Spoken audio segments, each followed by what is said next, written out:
안녕하세요. 시청자 여러분. 오늘 들려드릴 이야기의 제목은 이렇습니다. 시댁 식구들이 저만 빼고 외식한 게 벌써 두 번째. 저는 더 이상 싸우지 않고 조용히 친정으로 돌아가 꿀잠을 잤습니다. 그런데 한밤중 시댁에서 미친 듯이 전화가 30통이나 걸려왔습니다. 벽시계의 초침 소리가 똑딱똑딱 이 작은 집의 공기처럼 차갑게 울려 퍼집니다. 밤 9시 밖에는 가을비가 추적추적 내리고 있었습니다. 늦가을의 굳은 비는 사람의 마음까지 시리게 만들었죠. 저는 침대 가장자리에 앉아 아들 준수의 이마에 따뜻한 물수건을 올려주고 있었습니다. 아들은 오후부터 미열이 있었고 얕은 잠에 빠져들었다가도 이따금씩 깜짝 놀라며 잠결에 아빠를 불렀습니다. 그럴 때마다 제 마음은 칼로 베이는 듯 아팠습니다. 남편 민준 씨는 지금 집에 없습니다. 저녁 6시쯤 그는 새로 맞춘 네이비색 정장을 쫙 빼입고 향수까지 짙게 뿌린 채 거울 앞에서 머리를 매만지고 있었죠. 저는 아이를 안고 있다가 쫙 빼입은 남편에게 어딜 그렇게 멋지게 차려입고 가냐고 조심스럽게 물었습니다. 아이가 아프니 오늘만이라도 곁에서 좀 도와주면 안 되겠냐고요. 민준 씨는 저를 돌아보았지만 시선은 어딘가 피하는 듯했고 목소리는 언제나처럼 까칠했습니다. 여자가 뭘 안다고 그래? 오늘 현우 형님이랑 중요한 손님 만나러 가야 해. 이 계약이 얼마나 큰 건지 알아? 우리 집 먹고 사는 게 여기에 달렸다고. 그는 집에 있는 아내와 자식은 애나 잘 보고 남편 일에 방해나 되지 말라고 덧붙였습니다. 말을 마친 그는 아이는 돌아보지도 않은 채 구두를 신고 현관을 나섰습니다. 오토바이 시동 거는 소리가 요란하게 울리더니 이내 멀어졌고 10평 남짓한 작은 집에는 저와 아들만 덩그러니 남았습니다. 이 집은 제가 결혼할 때 친정 부모님께서 마련해 주신 집이었습니다. 작은 골목 깊숙한 곳에 있었죠. 넓지는 않았지만 저는 내부에 최고급 가구들을 들여놓아 아늑하고 부족함 없이 꾸몄습니다. 하지만 시댁 식구들의 눈에 이 집은 그저 쥐구멍일 뿐이었고 가난하고 볼품없는 저희 친정의 증거일 뿐이었습니다. 한숨을 쉬며 휴대폰을 들었습니다. 남편에게 언제쯤 오냐고 문자를 보내려던 참이었습니다. 화면이 켜지자마자 인스타그램 알림이 눈에 들어왔습니다. 아주버님, 즉 민준 씨의 형인 민호 씨의 아내, 형님이 세계시물을 올린 것이었죠. 궁금해서 눌러보았습니다. 게시글의 첫 문장이 제 가슴에 비수처럼 꽂혔습니다. 우리 가문의 장손, 민재의 생일을 축하하며 우리 민재, 씩씩하게 자라서 할아버지, 할머니를 빛내주렴. 글 아래에는 온 가족이 5성급 호텔 레스토랑에서 찍은 사진이 있었습니다. 화려한 조명 아래 시부모님, 아주버님 내외, 시누이 부부, 그리고 제 남편 민준 씨까지 모두 모여 있었죠. 분명 중요한 손님을 만나러 간다던 남편은 활짝 웃으며 레드와 인잔을 들고 있었습니다. 식탁 위에는 랍스터와 전복, 평생 꿈도 꿔보지 못할 값비싼 요리들이 가득했습니다. 민준 씨가 자기 돈으로 저와 아들에게는 단 한 번도 사준 적 없는 것들이었죠. 모두가 행복한 얼굴로 웃고 떠들고 있었습니다. 민호 씨의 아들 민재는 작은 턱시도를 입고 할아버지, 할머니의 사랑을 듬뿍 받으며 마치 어린 왕자처럼 서 있었습니다. 그런데 저와 제 아들 준수는요? 저는 식탁 위에 놓인 차갑게 식어버린 저녁을 내려다보았습니다. 시금치 나물과 짭짤하게 부친 두부 몇 조각이 전부였습니다. 눈물이 왈칵 쏟아졌습니다. 결국 그들에게 우리 모자는 완벽한 타인이었던 겁니다. 이렇게나 중요한 가족 행사에 저만 쏙 빼놓은 것이죠. 이유는 너무나도 뻔했습니다. 자리가 없어서도 아이가 짐이 돼서도 아니었습니다. 그들은 그저 허름한 골목 안집에 사는 가난뱅이 며느리가 이런 고급스러운 장소에 나타나 자신들의 체면을 깎는 것을 원치 않았던 겁니다. 지난 추석, 온 가족이 모인 자리에서 시어머니 박 여사님이 쩌렁쩌렁 외치던 말이 떠올랐습니다. 너 같은 시골 촌것. 부모가 겨우 세 장만 한 집 하나 해줬다고 어디 높은 곳을 넘봐? 박 여사님은 잘생기고 능력 있는 자기 아들이 저 같은 여자와 결혼해 준 것만으로도 제가 복권에 당첨된 것이라고 노골적으로 말했습니다. 그러니 알아서 시댁에 잘하고 살라고 으름장을 놓았죠. 그때 저는 고개를 숙인 채 아무 말도 하지 못했습니다. 친정 부모님께서는 시집살이는 참고 인내해야 집안이 평화롭다고 가르치셨으니까요. 하지만 저의 인내는 그들을 더욱 기고만장하게 만들고 저에 대한 경멸만 키울 뿐이었습니다. 손에 든 휴대폰이 세차게 울렸습니다. 민준 씨의 문자였습니다. 아이는 괜찮냐는 한마디를 기대하며 열어보았지만 역시나였습니다. 준수 좀 괜찮아? 나 지금 중요한 분들이랑 있으니까 방해하지 마. 늦게 들어갈 거니까 기다리지 말고. 자, 저는 다시 인스타그램 사진을 보았습니다. 민준 씨는 어머니에게 음식을 집어주고 있었습니다.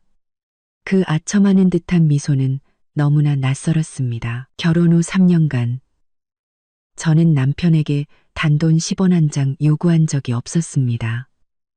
남편의 월급은 전부 시어머니가 관리하셨고 생활비는 제 개인 저축과 부업으로 버는 푼돈으로 해결했습니다. 저는 좋은 아내, 착한 며느리가 되기 위해 최선을 다해 가정을 꾸려왔습니다. 하지만 돌아온 것은 이 뻔뻔한 거짓말뿐이었습니다. 아들 준수가 뒤척였습니다. 아이의 몸이 불덩이 같았습니다.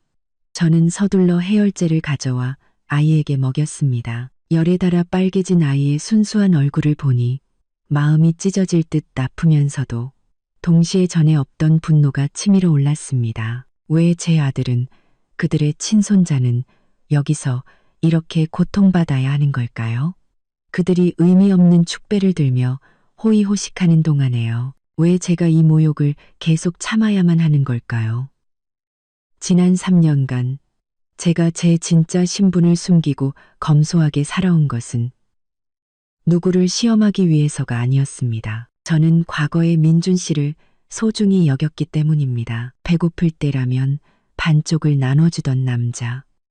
제가 아플 때 오케이미를 업고 걸어가 주던 그 남자를요. 저는 제가 진심으로 노력하면 그가 영원히 좋은 남편으로 남아줄 거라 순진하게 믿었습니다. 하지만 제가 틀렸습니다.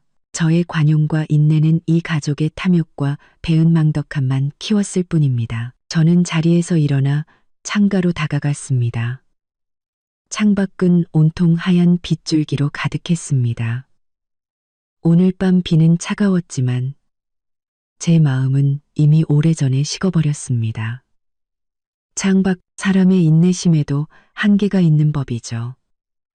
그 한계가 무너지고 나면 남는 것은 단호한 결심뿐입니다. 저는 더 이상 제 아들이 이런 냉대와 차별 속에서 단 하루도 더 자라게 둘 수 없었습니다. 이제 그들이 받아 마땅한 것을 돌려줄 때가 온 것입니다. 저는 다시 침대로 돌아가 준수를 바라보았습니다. 아이는 열이 조금 내렸는지 한결 깊은 잠에 빠져 있었습니다. 길고 예쁜 속눈썹에는 눈물방울이 맺혀 있었습니다. 저는 아이의 이마에 가만히 입을 맞추며 속으로 사과했습니다. 미안하다, 아가. 엄마가 아빠를 잘못 골랐어. 미안하다. 지난 3년간 너를 힘들게 해서. 저는 다시 휴대폰을 들었지만 이번에는 민준 씨에게 문자를 보내기 위함이 아니었습니다. 주소록을 넘기다 한 이름 앞에서 멈췄습니다. 마음이 약해져 포기할까봐 지난 3년간 감히 전화하지 못했던 이름이었습니다. 바로 오빠였습니다. 떨리는 손가락으로 통화 버튼을 눌렀습니다. 첫 번째 신호음이 울리자 심장이 쿵쾅거렸습니다. 두 번째 신호음과 함께 오빠가 늘 좋아하던 웅장한 교향곡의 통화 연결음이 들려왔습니다. 이윽고 위험 있으면서도 걱정이 가득한 낮고 따뜻한 목소리가 수화기 너머에서 들려왔습니다. 바로 제 친오빠, 국내 최대 부동산 그룹 천우그룹의 회장 김현우였습니다. 제게에서는 호랑이로 불리는 남자였지만 여동생에게는 한없이 다정한 사람이었죠. 오빠는 무슨 일이냐며 왜 이렇게 늦게 전화했냐고 물었습니다. 오빠의 목소리를 듣자 그동안 억눌러왔던 모든 서러움이 한꺼번에 터져나왔습니다. 흐느낌을 참으려 했지만 눈물은 멈추지 않았습니다. 저는 갈라지는 목소리로 오빠 하고 불렀습니다. 수화기 저편은 잠시 침묵이 흘렀고 이내 오빠의 목소리가 다급하고 차갑게 변했습니다. 너 우는 거니? 그 자식이 너한테 무슨 짓 했어? 아니면 시댁에서 또 괴롭혔어? 당장 말해. 저는 심호흡을 하며 간신히 평정을 되찾으려 애썼습니다. 그리고 오빠에게 말했습니다. 오빠, 나 졌어. 이 시험 더는 계속 못하겠어. 부모님 말씀이 맞았어. 사람 속은 모르는 거라고. 사람 속은 모르는 거라고. 사람 속은 모르는 거라고. 사람 속은 모르는 거라고. 정말 집에 가고 싶어. 현우 오빠는 한숨을 내쉬었습니다. 그의 목소리는 안타까움으로 가득 차 있었습니다. 내가 그럴 줄 알았다. 고집 부리더니 오기야, 금이야, 자란 내 동생이 그 코딱지만 한 집에서 사는 것만으로도 속상해 죽겠는데 그 가짜는 인간들 눈치까지 보고 살아야 했으니 오빠는 오늘 밤 그들이 저에게 무슨 짓을 했냐고 물었습니다. 저는 준수가 아픈 일, 민준 씨가 손님 접대를 핑계로 우리 모자만 빼고 온 가족이 5성급 호텔에서 장손 생일 파티를 한 일을 간략하게 설명했습니다. 담담한 목소리로 말하려 했지만 한마디 한마디가 오빠의 심장을 찌르는 칼날 같았을 겁니다. 이야기를 다 듣고 난 오빠는 한동안 말이 없었습니다. 폭풍전야의 무서운 침묵이었습니다. 저는 오빠의 성격을 잘 압니다. 화가 날수록 말이 없어지는 사람이죠. 이윽고 오빠는 제가 잘못한 것이 없음에도 불구하고 소름이 돋을 정도로 차가운 목소리로 입을 열었습니다. 중요한 개인 물품이랑 너랑 준수 신분증만 챙겨. 나머지는 다 버려. 그런 쓰레기들 우리 집에 가져올 필요 없어. 저는 걱정스러운 마음에 오빠에게 뭘 하려는 거냐고 물었습니다. 현우 오빠는 단호하게 대답했습니다. 지금 바로 데리러 갈게. 너 고생할 만큼 했어. 지금 이 순간부터 내 동생 김서연을 울리는 놈은 이 세상에 태어난 걸 후회하게 만들어주겠어. 오빠는 15분 안에 도착하겠다고 했습니다. 저는 망설이며 말했습니다. 오빠, 우리 집 골목이 너무 좁아서 차가 들어오기 힘들 텐데. 오빠는 제 말을 잘랐습니다. 걱정하지 마. 필요하다면 그 골목을 밀어버려서라도 널 데리러 갈 테니까.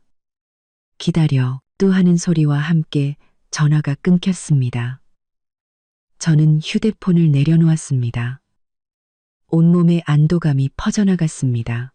결정은 내려졌고 더 이상 돌아갈 길은 없었습니다. 저는 일어나 옷장 위에서 작은 여행 가방을 꺼냈습니다. 가방에는 준수의 옷 몇 벌과 출생신고서, 등본 같은 중요한 서류들만 챙겨 넣었습니다. 지난 3년간 쥐꼬리만 한 월급으로 샀던 옷가지들, 아끼고 아껴 장만했던 살림살이들은 모두 남겨두었습니다. 지난 3년간 그것들은 과거에 속한 물건들이었고 민준 씨의 아내 서연, 박 여사님 눈에 비친 가난뱅이 며느리의 것이었으니까요. 저는 마지막으로 집안을 둘러보았습니다.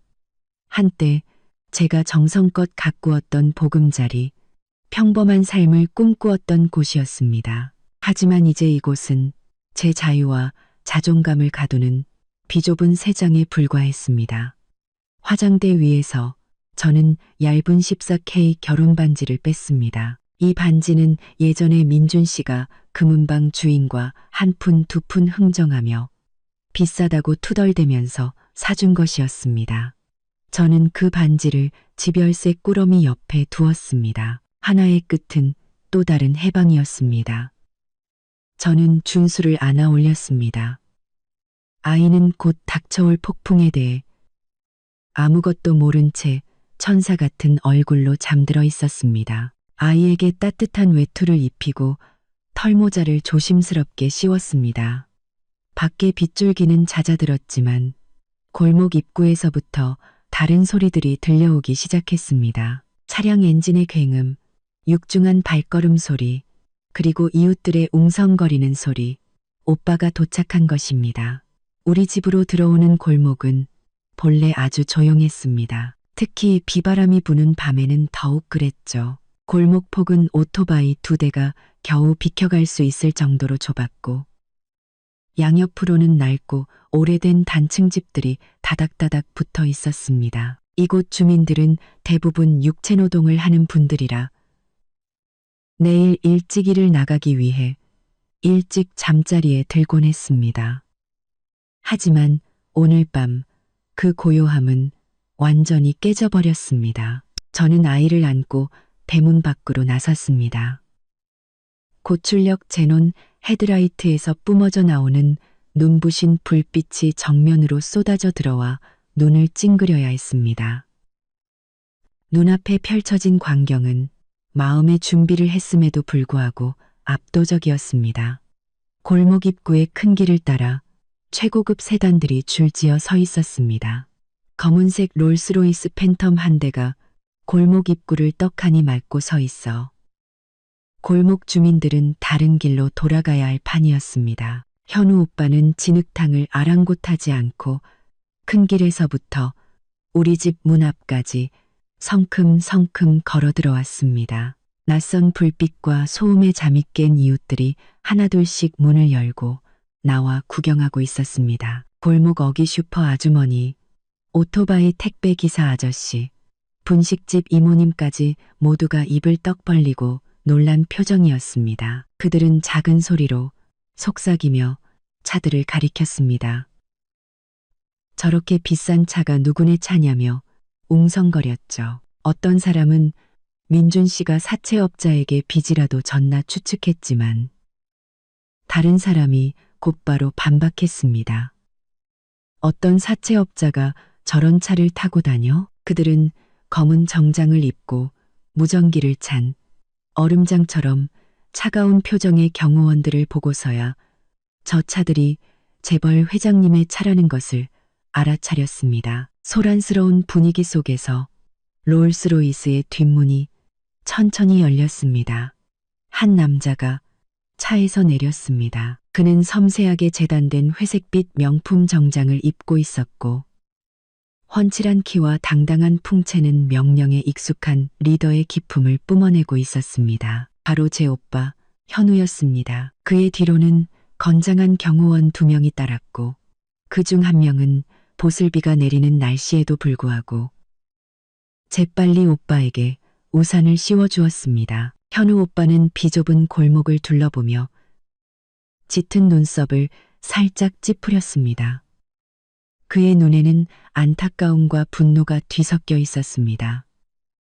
그의 눈에는 안타까움과 분노가 뒤섞여 있었습니다. 그는 무릉덩이가 고인 울퉁불퉁한 보도블록 위를 반짝이는 구두를 신고 망설임 없이 걸어와 제가 늘 그리워하던 따뜻하고 낮은 목소리로 제 이름을 불렀습니다. 저는 준수를 꽉 껴안고 오빠를 향해 빠르게 걸어갔습니다. 현우 오빠는 팔을 벌려 저와 준수를 한 번에 품에 안았습니다. 오빠의 따뜻한 체온과 익숙한 샌다루드 향수 냄새에 눈물이 다시 터져나왔습니다. 오빠는 제 등을 가볍게 두드리며 속삭였습니다. 늦게 와서 미안하다. 너를 이렇게 고생시키다니. 저는 목이 메어 오빠라고 부를 뿐 다른 말을 잊지 못했습니다. 오빠는 저를 놓아주고는 제 수척한 얼굴을 살피고 제 품에 잠든 준수를 내려다보았습니다. 손을 뻗어 조카의 이마를 짚어보고는 가볍게 고개를 끄덕였습니다. 아직 열이 좀 있네. 괜찮아. 집에 가면 주치의가 돌봐줄 거야. 그리고는 경호원들을 향해 짧게 명령했습니다. 사모님 짐 들고 두 분 차에 모셔. 조카 깨지 않게 조심하고. 경호원 한 명이 재빨리 다가와 제 손에서 작은 여행 가방을 받아들었습니다. 오빠는 그 가방을 보고 헛웃음을 쳤습니다. 내 3년 시집살이의 결과가 고작 이거 하나야? 저는 단호한 목소리로 대답했습니다. 난 이 집에서 아무것도 필요 없어. 오빠는 만족스러운 듯 고개를 끄덕였습니다. 그래, 잘했다. 이제 가자. 오빠는 제 어깨를 감싸 안고 최고급 세단으로 저를 이끌었습니다. 이웃들은 길을 터주기 위해 양옆으로 비켜섰습니다. 이제 그들의 눈에는 시골뜨기 아내를 향한 동정이 아니라 경애와 놀라움, 그리고 무수한 궁금증이 담겨 있었습니다. 동네에서 가장 소문이 빠른 슈퍼 아주머니가 호기심을 참지 못하고 외쳤습니다. 세댁, 어디가? 저 남자는 누구고? 집 나가는 거야. 현우 오빠는 걸음을 멈추고 아주머니를 돌아보았습니다. 그의 날카로운 눈빛에 아주머니는 저절로 몸을 움츠렸습니다. 오빠는 비즈니스용 미소를 지었지만 그 미소는 차갑기 그지없었습니다. 안녕하세요, 어머님. 저는 서연이의 친오빠입니다. 오늘 제 여동생과 조카를 집으로 데리러 왔습니다. 그동안 제 동생에게 관심을 가져주셔서 감사합니다. 말을 마친 그는 어리둥절해하는 사람들을 뒤로하고 다시 몸을 돌렸습니다. 저는 그들의 수군거림을 들을 수 있었습니다. 저렇게 부자 오빠가 있는데 왜 시댁에서는 가난뱅이라고 했냐는 이야기들이었죠. 내일 아침이면 이 소문은 어떤 바람보다도 빠르게 동네 시장에 퍼져 박 여사님의 귀에까지 들어갈 것이 분명했습니다. 경호원이 차 문을 열어주었습니다. 저는 몸을 숙여 부드러운 가죽 시트와 고급스러운 향기로 가득한 차 안으로 들어섰습니다. 오빠가 옆자리에 앉으며 기사에게 저택으로 가라고 지시했습니다. 차들은 천천히 움직이기 시작했고 작은 골목과 어두운 단층집, 그리고 눈물로 가득했던 3년의 청춘을 뒤로했습니다. 저는 차창 밖으로 가난한 동네의 희미한 불빛들이 점점 멀어지는 것을 보았습니다. 이번에 떠나면 저는 다시는 순종적인 아내의 모습으로 이곳에 돌아오지 않을 것입니다.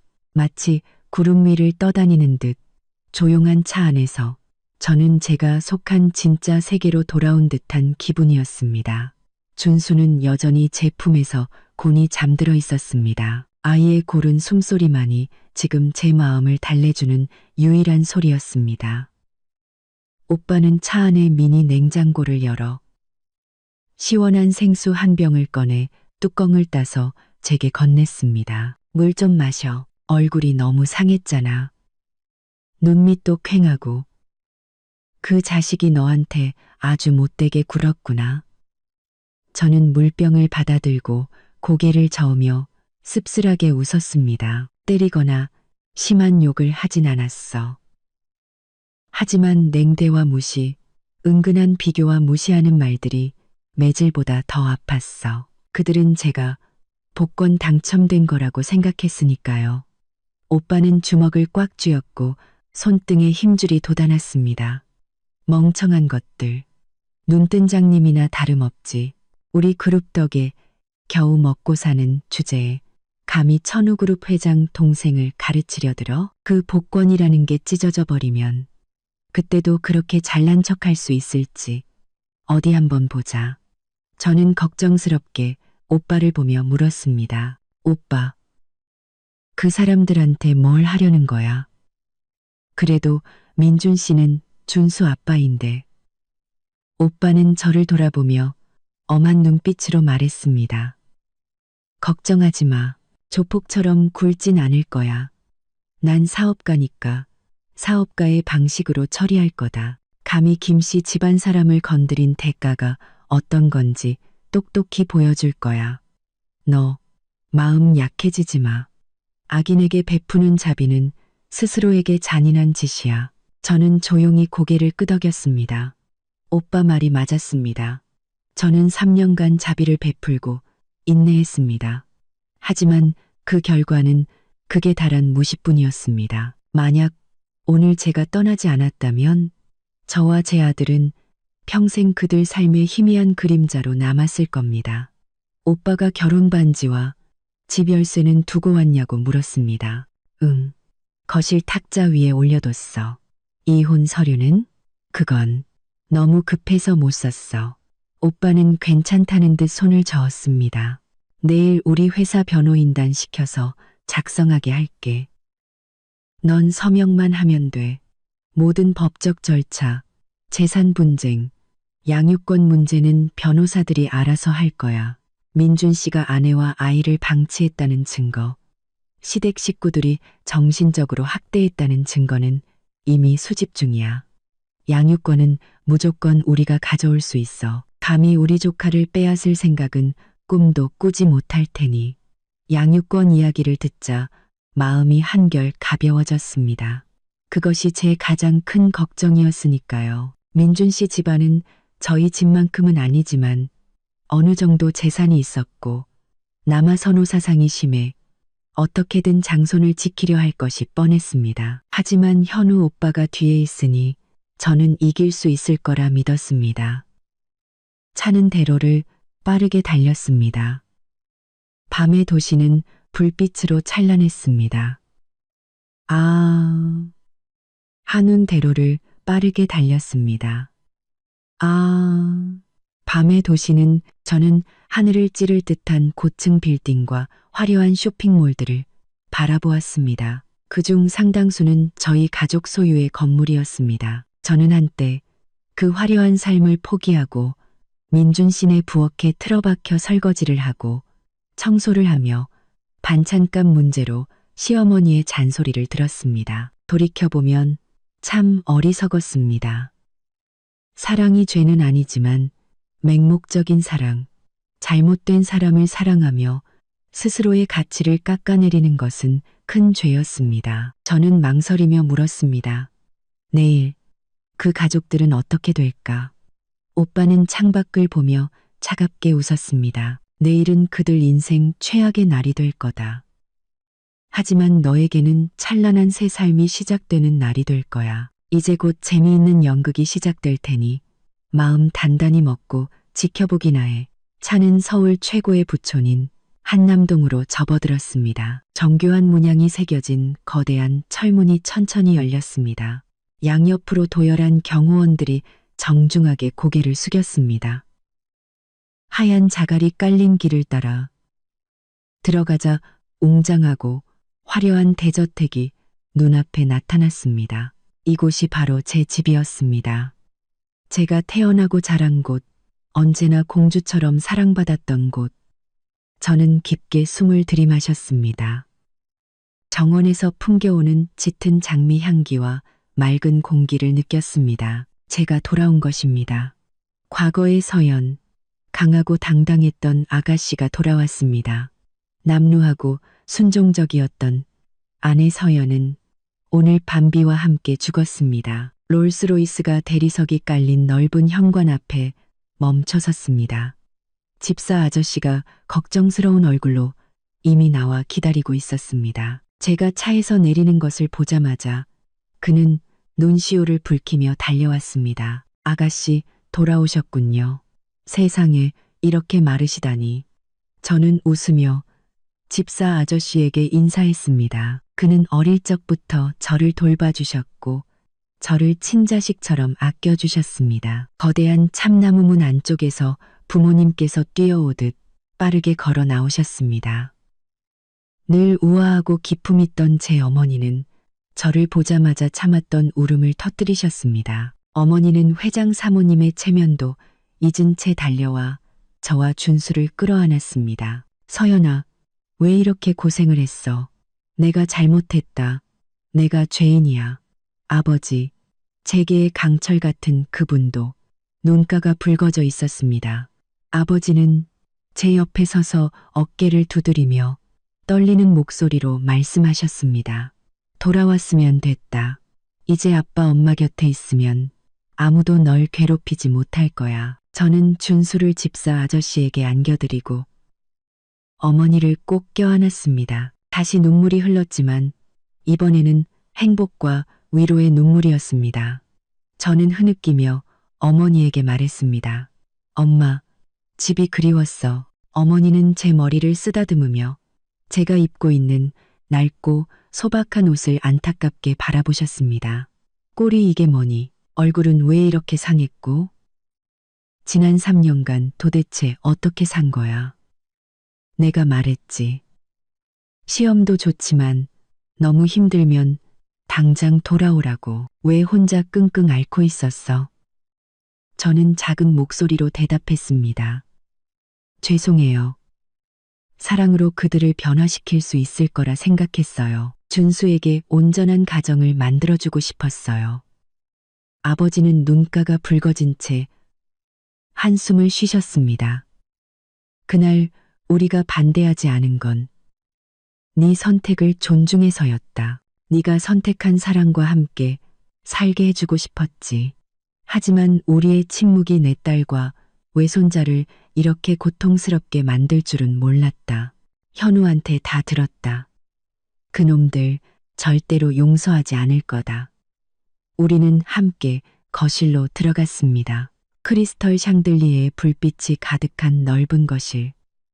부드러운 이탈리아제 소파와 벽에 걸린 값비싼 예술 작품들. 제가 떠나던 날과 모든 것이 그대로였지만 마음속에 상처를 가득 안고 돌아온 저만은 변해 있었습니다. 집사 아저씨는 이미 따뜻한 제비집 수프와 준수를 위한 영양죽을 준비해 두셨습니다.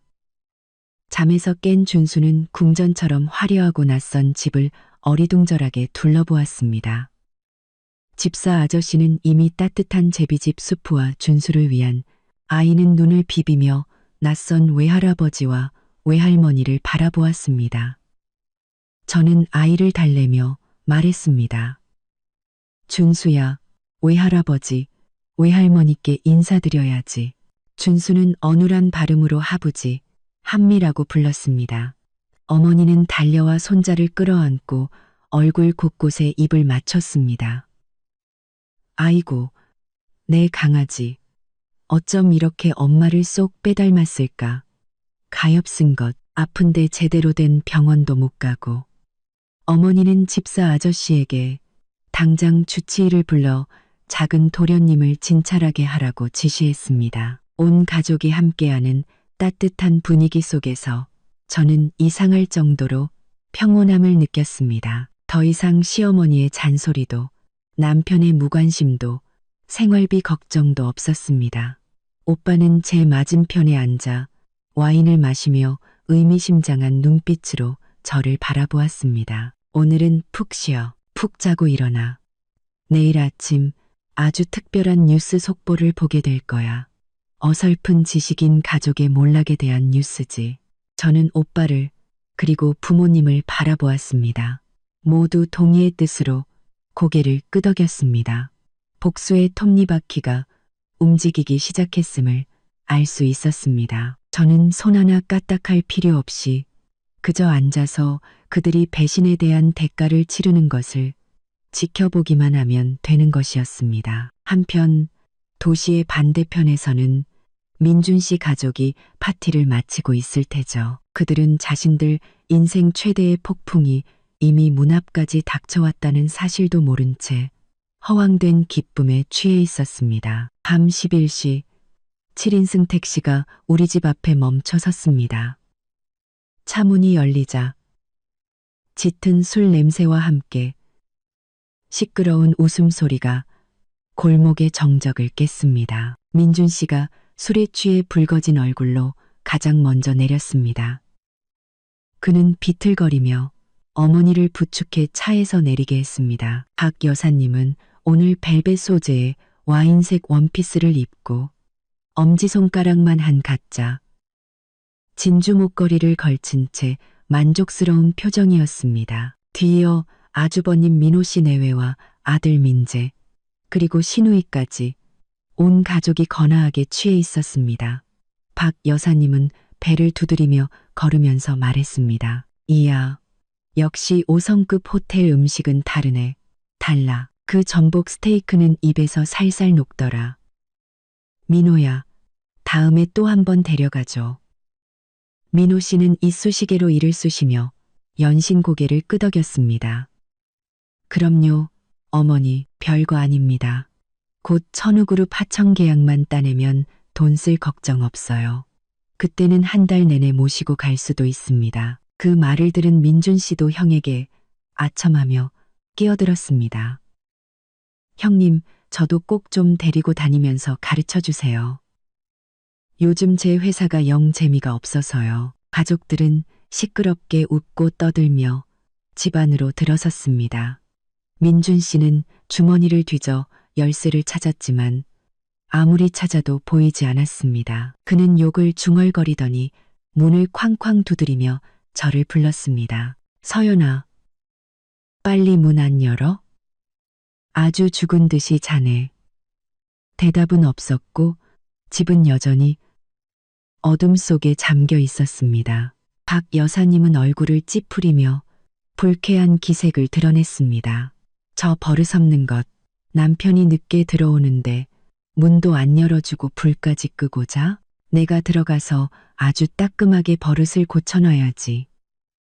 민준 씨가 몇 번 더 문을 두드렸지만 여전히 아무런 기척이 없었습니다. 그는 짜증을 내며 화분 밑에 숨겨둔 비상 열쇠를 꺼내 문을 열었습니다. 녹슨 철문이 끽 소리를 내며 열렸습니다. 가족들은 우르르 집 안으로 들어가 불을 환하게 켰습니다. 그러나 눈앞에 펼쳐진 광경에 그들의 얼굴에서 웃음기가 싹 사라졌습니다. 거실은 텅 비어 있었고 저와 준수의 모습은 보이지 않았습니다. 식탁 위에는 아무도 손대지 않은 차가운 저녁 식사가 그대로 놓여 있었습니다. 민준 씨는 주위를 둘러보며 제 이름을 크게 불렀습니다. 서연아, 어디 갔어? 눈치 빠른 형님이 탁자를 가리키며 소리쳤습니다. 여러분, 저기 좀 봐요. 모두의 시선이 그곳으로 향했습니다. 유리 탁자 위 조화가 꽂힌 화병 옆에 제14K 결혼 반지가 집 열쇠 꾸러미와 함께 덩그러니 놓여 있었습니다. 형광등 불빛 아래 반지는 차갑고 외로운 빛을 내뿜었습니다. 민준 씨는 얼어붙었습니다. 그는 반지를 집어들었고 그의 눈은 놀라움으로 커졌습니다. 박 여사님은 입을 삐죽이며 비웃었습니다. 또 삐져서 친정에 갔겠지. 우리가 자기 빼고 외식한 거 알고 질투하는 거야. 내버려둬. 며칠 굶으면 돈 떨어져서 제 발로 기어들어올 테니까. 걔네 집구석이 뭐 대단하다고 어딜 가겠어? 민호 씨도 낄낄거리며 동의했습니다. 어머니 말씀이 맞아요. 여자는 오냐오냐 해주면 안 돼요. 버릇만 나빠지지. 어디 얼마나 버티나 한번 보자고요. 민준 씨는 어머니와 형의 말을 듣고는 마음이 누그러졌습니다. 술 기운에 깊이 생각할 정신도 없었죠. 그는 반지를 탁자 위에 탁 소리 나게 던지며 손을 휘저었습니다. 냅둬. 가만히 있는 사람 속 뒤집어 놓더니 내일 데리러 가면 바로 돌아올 거야. 가족들은 다시 시끄럽게 떠들기 시작했습니다. 집이 좁고 덥다. 소파가 싸구려라 허리가 아프다며 불평을 늘어놓았습니다. 아무도 이 깊은 밤에 우리 모자가 어디로 갔는지 걱정하지 않았고 제가 결혼 반지를 두고 간 것에 의미를 생각하는 사람도 없었습니다. 민준 씨는 비틀거리며 침실로 들어갔습니다. 텅 빈 침대, 가지런히 정돈된 이불을 보고 순간 불안감이 스쳤지만 이내 졸음이 몰려와 그 생각은 사라졌습니다. 그는 침대에 쓰러져 코를 골기 시작했습니다. 그들은 탁자 위에 남겨진 결혼 반지가 이 관계의 종지부라는 것을, 그리고 오늘 밤 이 집의 고요함이 모든 것을 앗아갈 폭풍전의 마지막 평온이라는 것을 전혀 알지 못했습니다. 월요일 아침, 하늘은 흐렸고 순탄치 않은 하루를 예고하는 듯 했습니다. 민호 씨는 일찍 일어나 작업복을 깔끔하게 다려 입고 머리에는 왁스를 발라 단정하게 빗었습니다. 오늘은 중요한 날이었습니다. 천우그룹의 하청 계약 2단계에 서명하러 공사 현장에 가는 날이었죠. 그의 머릿속은 이미 돈이 쏟아져 들어와 새 차를 사고 더 큰 집으로 이사하는 상상으로 가득했습니다. 산장으로 민호 씨는 낡은 트럭을 몰고 로얄 팰리스 신도시 개발 프로젝트 공사장 정문에 도착했습니다. 도착하자마자 그는 뭔가 이상하다는 것을 느꼈습니다. 공사장 문은 굳게 닫혀 있었고 경비는 평소보다 삼엄했습니다. 그는 경적을 울리며 문을 열라는 신호를 보냈습니다. 평소에 그가 주는 담배를 곧잘 받던 늙은 경비원이 차가운 얼굴로 걸어 나왔습니다. 그는 손을 들어 정지를 명령했습니다. 민호 씨는 차창을 내리고 비굴하게 웃으며 물었습니다. 아저씨, 오늘 왜 이렇게 삼엄하세요? 저 좀 들여보내주세요. 경비원은 손에 든 명단을 보더니 고개를 저었습니다. 이 차량과 이민호라는 이름의 사람은 공사장에 출입할 수 없습니다. 프로젝트 관리 본부에서 직접 내려온 명령입니다. 민호 씨는 얼어붙었습니다. 그는 농담인 줄 알고 말했습니다. 아저씨, 저 단골 하청업체잖아요. 오늘 프로젝트 소장님이랑 계약하기로 약속되어 있다고요. 경비원은 여전히 단호했습니다. 계약 같은 건 없습니다. 운강건설과 천우그룹의 모든 계약은 오늘 아침부로 무기한 취소되었습니다. 당장 차 돌리세요. 험한 꼴 보기 싫으면. 민호 씨는 청천벽력 같은 소리를 들었습니다. 그는 차에서 내려 소리를 지르며 책임자를 만나게 해달라고 난동을 부렸습니다. 당신들 일 이따위로 해. 멀쩡한 계약서를 휴지 조각처럼 취소해. 고소할 거야. 그때 공사장 안에서 검은색 고급 세단 한 대가 나왔습니다. 차창이 내려가고 현우 오빠의 최측근인 김 비서가 경멸 어린 눈빛으로 민호 씨를 쳐다보았습니다. 김 비서는 비웃으며 말했습니다. 고소할 필요 없습니다. 이민호 씨, 우리 변호인단이 곧 댁으로 통지서를 보낼 테니까요. 계약 취소 사유는 역량 부족과 비즈니스 윤리 위반입니다. 아, 그리고 우리 회장님께서 전할 말이 있다고 하시는군요. 당신들 같은 구멍가게는 이제부터 천우그룹 및 모든 파트너사의 프로젝트에 영원히 발도 못 붙일 거라고요. 다른 데서 일자리나 알아보시죠. 말을 마친 김 비서는 기사에게 신호를 보내 차창을 올리고는 쌩안이 사라져버렸고 민호 씨는 흙먼지 속에서 망연자실하게 서 있었습니다. 주머니 속 휴대폰이 미친 듯이 울렸습니다. 동생 민준 씨였습니다. 민호 씨는 떨리는 손으로 전화를 받았습니다. 무슨 일이야? 수화기 너머로 민준 씨의 겁에 질린 목소리가 들려왔습니다. 형, 큰일 났어. 은행에서 회사 계좌를 동결했다고 통보가 왔어. 보증을 섰던 곳에서 보증을 철회했고 당장 기계대출금을 전액 상환하지 않으면 강제 집행에 들어온대. 민호 씨는 그 말을 듣고 다리에 힘이 풀려 주저앉았고 손에서 휴대폰을 떨어뜨려 액정이 박살났습니다. 불과 어젯밤까지만 해도 그들은 부귀영화를 기원하며 축배를 들었습니다. 그런데 하룻밤 사이에 모든 것이 쓰나미 앞에 모래성처럼 무너져 내렸습니다. 그는 김 비서가 전한 말을 떠올렸습니다. 천우그룹 회장님께서 왜 그렇게 거대한 그룹의 회장이 자기들 같은 작은 회사에 신경을 쓰는 걸까? 뭔가 이상했습니다. 정체 모를 공포가 그의 등골을 서늘하게 했습니다.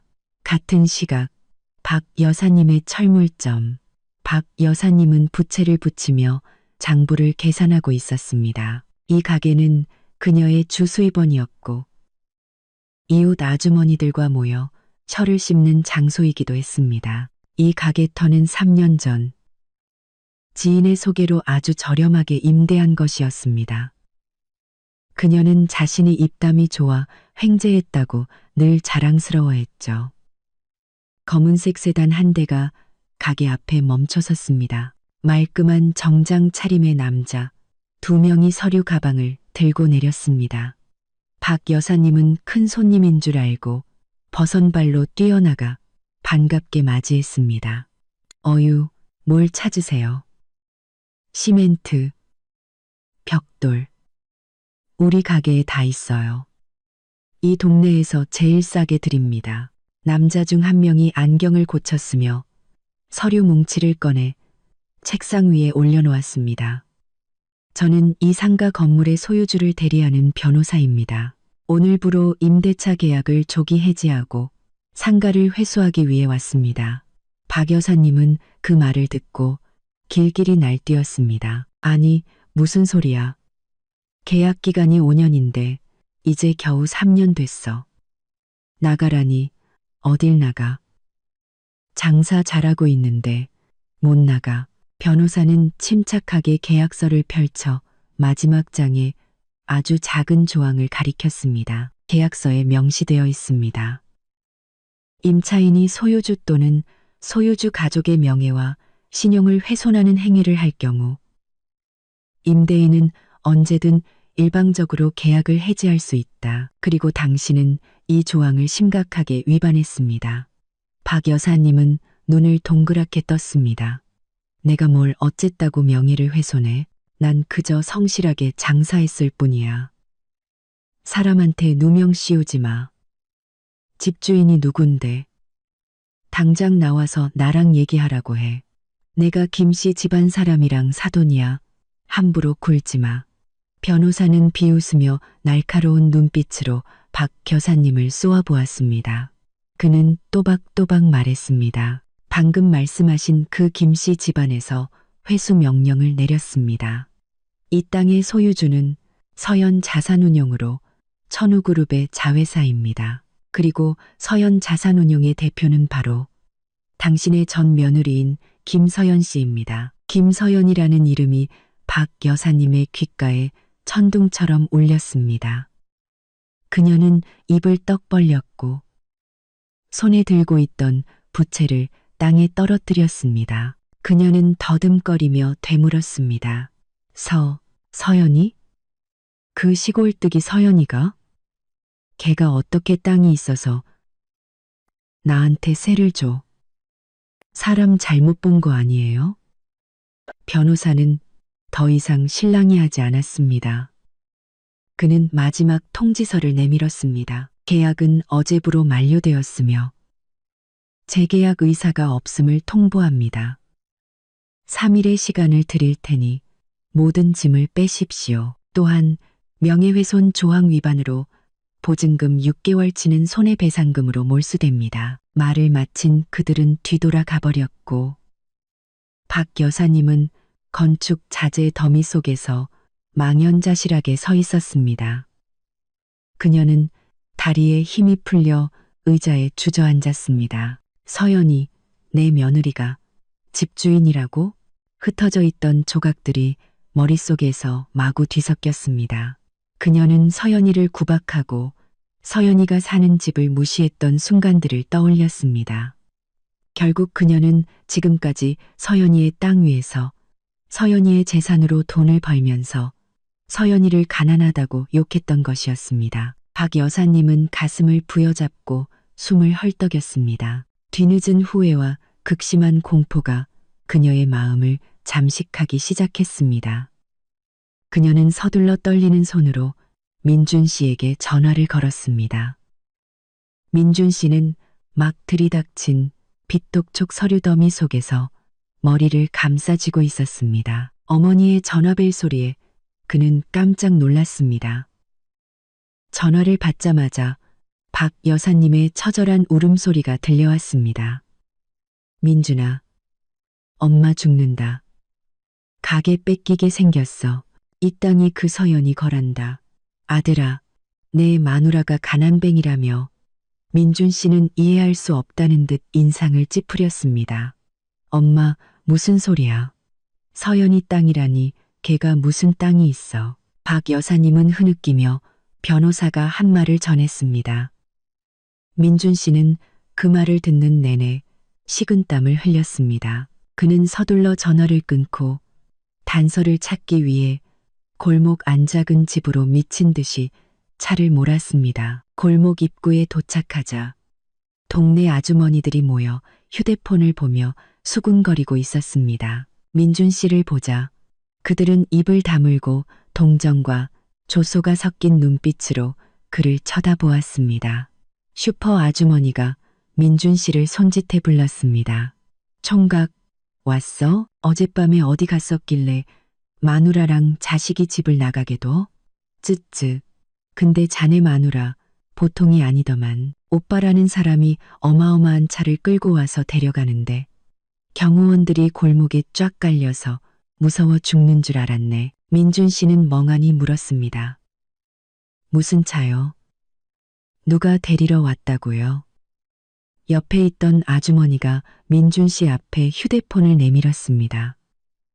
이거 봐, 어젯밤에 동네 사람들이 다 찍었어.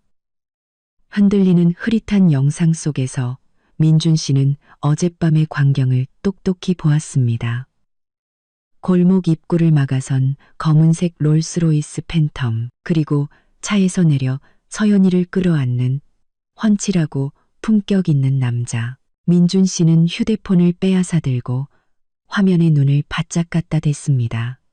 그는 남자가 슈퍼 아주머니와 이야기하며 얼굴을 돌리는 장면을 몇 번이고 돌려보았습니다. 그 얼굴, 그 풍채에 민준 씨는 온몸이 떨렸습니다.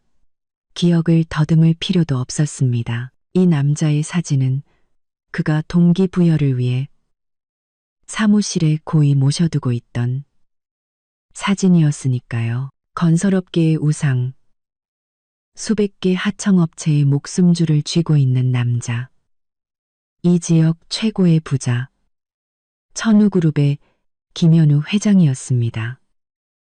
민준 씨는 아주머니의 휴대폰을 땅에 떨어뜨렸습니다.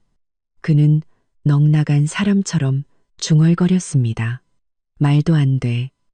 왜 김현우 회장이 이 허름한 골목에? 왜 내 아내를 안고 있는 거지? 분명 사람을 잘못 봤거나 아니면 그녀가 저 남자랑 바람이 났거나. 민준 씨는 미친 사람처럼 집 안으로 뛰어들어갔습니다.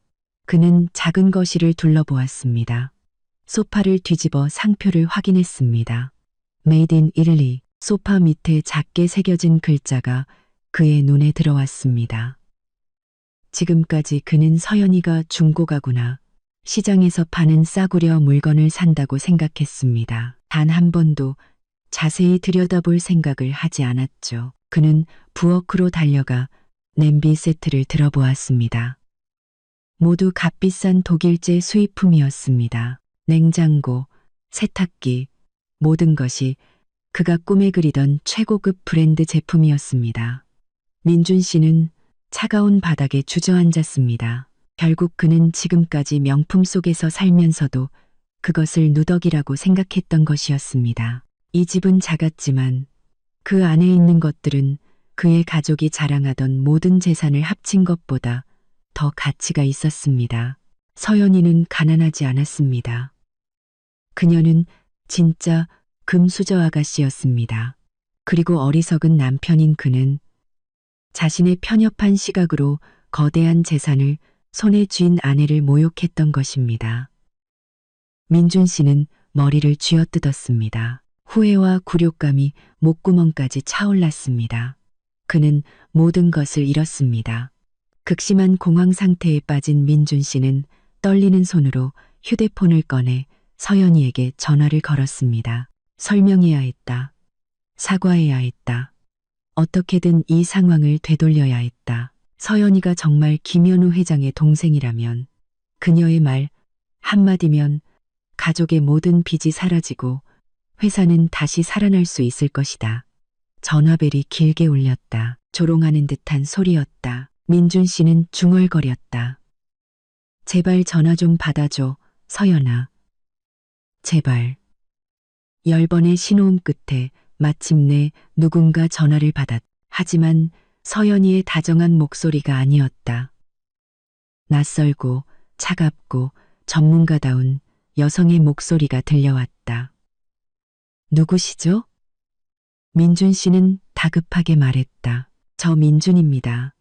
제 아내 서연이 좀 바꿔주세요. 수화기 너머의 여성은 무미건조한 태도로 대답했다. 죄송합니다만 여기에는 당신의 아내라는 분은 없습니다. 저는 김서연 부회장님의 비서입니다. 부회장님께서는 지금 그룹 발전 전략 회의 중이라 낯선 분의 전화를 받을 시간이 없습니다. 민준 씨는 절망적으로 소리쳤다. 낯선 사람이라니. 내가 남편이야. 당장 바꿔줘. 비서는 전화기 너머로 비웃음을 터뜨렸다. 그 웃음은 칼날처럼 날카로웠다. 착각하셨네요. 오늘 아침 저희 측 변호사가 법원에 이혼 소장을 제출했습니다. 법적으로 당신들은 곧 아무 관계도 아니게 될 겁니다. 아, 부회장님께서 당신에게 따로 전할 말이 있다고 하셨습니다. 민준 씨는 희미한 희망을 품고 숨을 죽였다. 비서는 또박또박 말을 이었다. 그 골목 간집은 사람의 속을 시험해보기 위해 부모님께서 주신 것이었다고 합니다. 이제 그 속을 확실히 알았으니 그 집은 당신 가족에게 선물로 주겠다고 하셨습니다. 당신들의 어리석음과 탐욕을 기념하는 선물로요. 잘 간직하고 사세요. 곧 갈 곳도 없어질 테니까요. 그 말을 끝으로 전화는 뚝 끊겼다.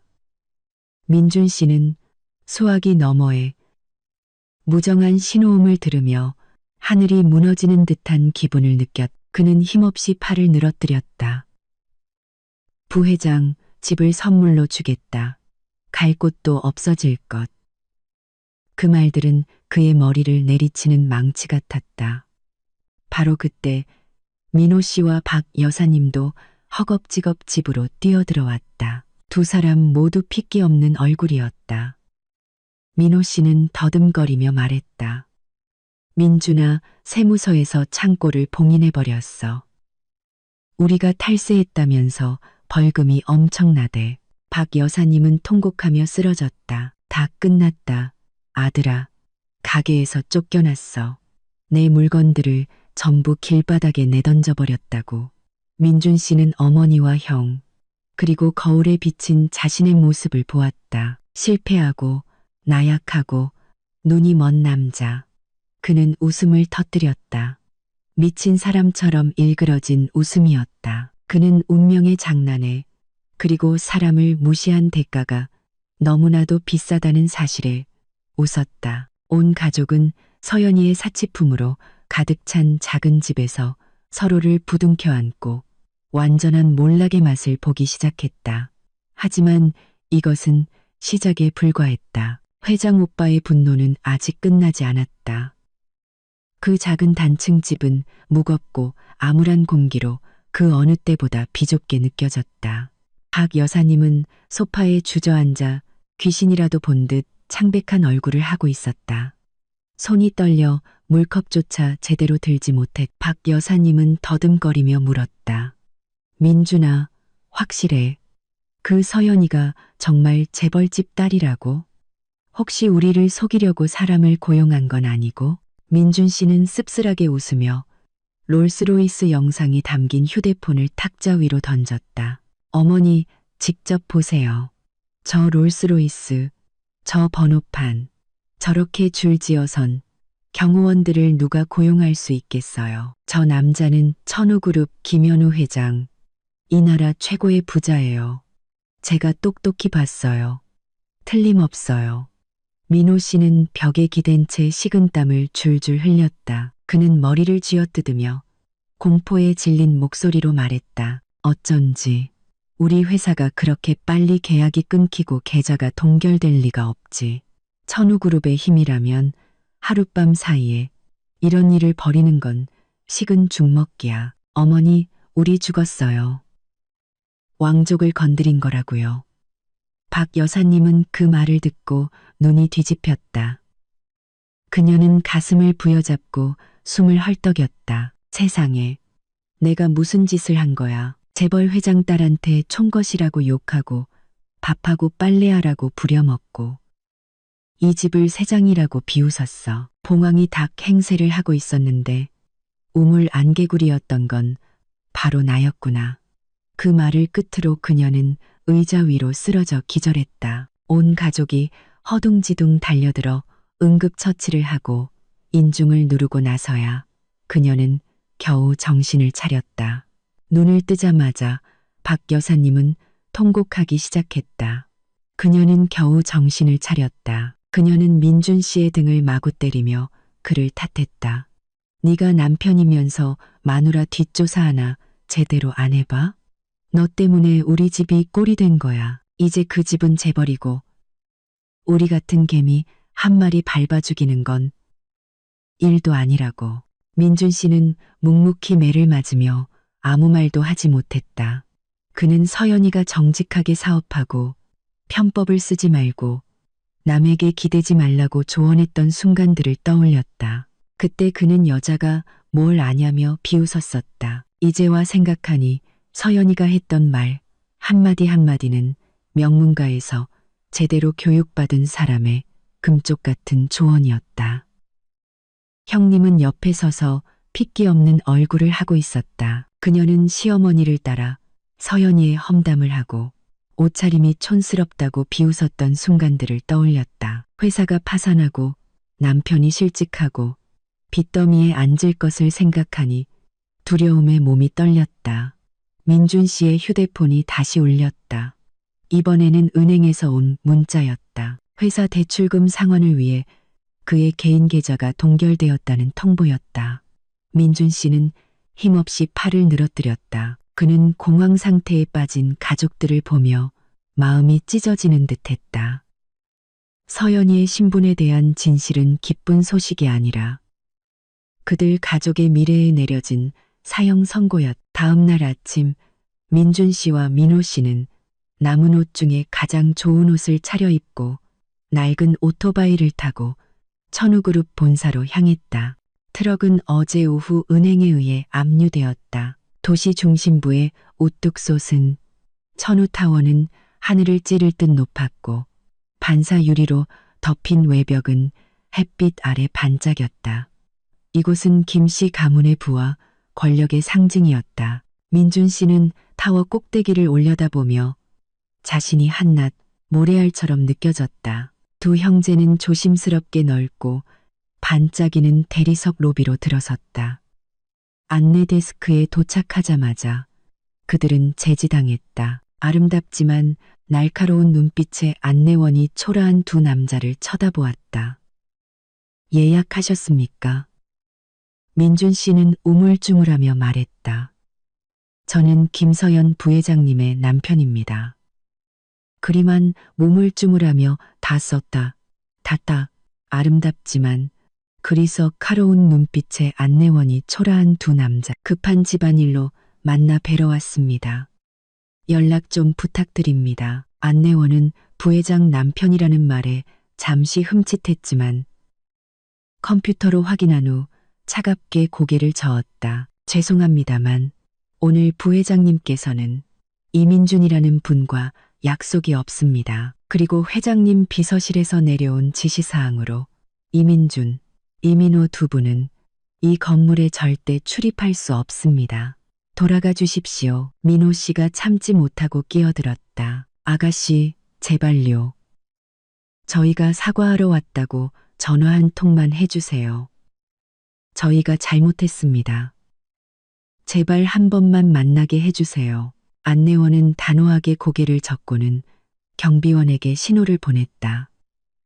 즉시 검은 제복을 입은 건장한 경비원 4명이 다가와 팔짱을 끼고 위협적인 인간벽을 만들었다. 민준 씨는 절망감에 수많은 사람이 오가는 로비 한가운데에 무릎을 꿇었다. 더 이상 체면을 차릴 여유가 없었다. 그는 소리쳤다. 서연아, 내가 잘못했어. 제발 내려와서 나 좀 만나줘. 우리 가족 좀 살려줘.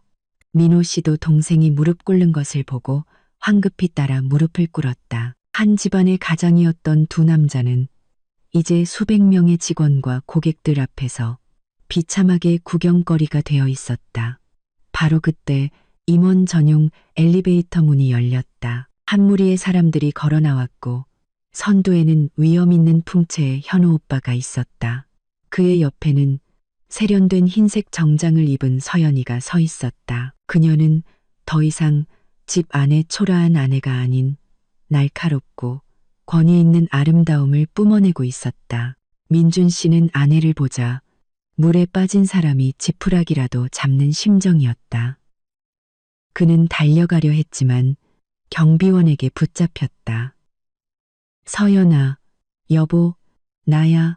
서연이가 걸음을 멈추고 민준 씨를 돌아보았다. 그녀의 눈빛은 이상할 정도로 평온했다. 증오도 남은 애정도 없었다. 그녀는 마치 길에서 마주친 낯선 사람을 보듯 민준 씨를 쳐다보았다. 현우 오빠가 옆에서 비웃었다. 그는 경비원에게 잠시 손을 풀라고 신호를 보낸 뒤 무릎 꿇고 있는 두 형제에게 다가갔다. 현우 오빠는 위에서 경멸적인 눈빛으로 그들을 내려다보았다. 그는 차가운 목소리로 말했다. 여긴 어쩐 일이지? 내 동생 집이 작다고.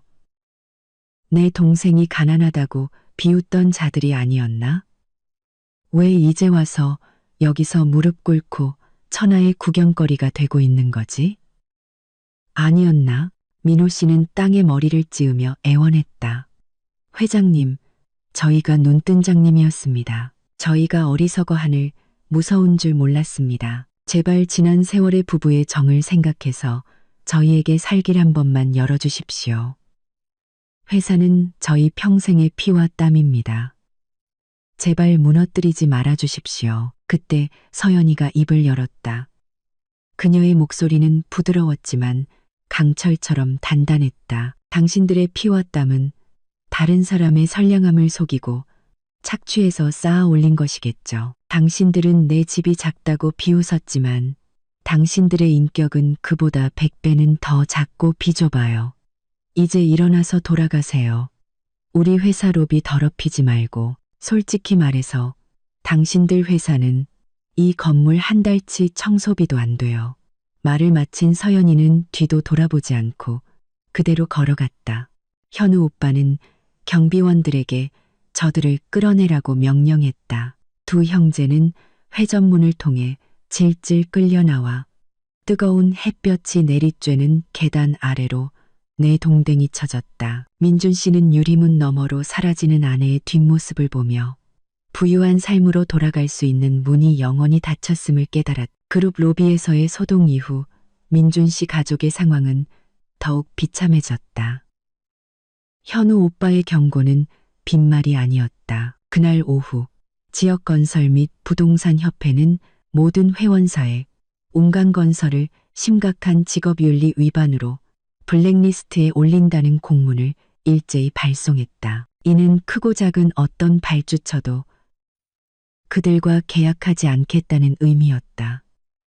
막강한 천우그룹에 밉보이고 싶은 사람은 아무도 없었다. 예전의 외상으로 자재를 공급해주던 업체들은 이제 빚을 당장 갚으라며 매일같이 몰려왔다. 그들은 집 앞에서 현수막을 치고 빚을 갚으라고 시위했고 확성기로 밤낮 없이 민준 씨와 민호 씨의 이름을 외쳐댔다. 집안의 공기는 숨막힐 듯 무거웠고 전기와 수도는 요금 미납으로 끊겼다. 온 가족은 어둠 속에서 문 밖에서 들려오는 욕설을 들어야 했다. 박 여사님은 구석에 웅크리고 앉아 헝클어진 머리를 하고 있었다.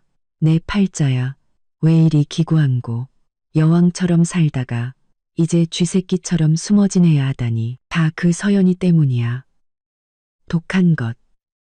우리 집안을 죽이려고 작정했어. 민준 씨는 어머니의 말을 듣고 소리쳤다. 어머니, 제발 그만하세요. 이 지경이 됐는데도 남 탓이에요. 어머니가 욕심부리지 않고, 사람 무시하지 않고, 우리가 서연이한테 잘해줬으면 이런 일 없었어요. 서연이는 우리에게 수많은 기회를 줬어요. 우리가 제 밥그릇을 걷어찬 거라고요. 민호 씨도 동생에게 소리쳤다. 닥쳐. 넌 마누라 하나 제대로 못 다스려서 온 가족 머리 꼭대기에 올라앉게 만든 놈이야. 이제 와서 그 여자 편을 들어? 봐. 빚은 쌓이고 내일이면 은행에서 집도 뺏으러 올 거야. 우리 다 길바닥에 나앉게 생겼다고. 초인종이 요란하게 울렸다. 빚쟁이가 아니라 법원에서 온 사람이었다. 이혼 소송 관련 소환장을 전달하러 온 것이었다. 천인동이 법원에서 온 사람이었다. 감권 소송. 민준 씨는 종이를 손에 들고 원고, 김서연, 피고, 이민준이라는 글자를 보며 마음이 차갑게 식었다. 바로 그때 민호 씨의 휴대폰이 울렸다. 처가에 가 있던 그의 아내였다. 그녀는 전화기 너머로 소리쳤다. 당신 이혼 서류에 도장 찍어. 나 당신네 빚쟁이 집안이랑 더는 못 살아. 나 아들 데리고 친정으로 왔어. 당신 몸이나 잘 챙겨. 민호 씨는 휴대폰을 벽에 던져 박살냈다.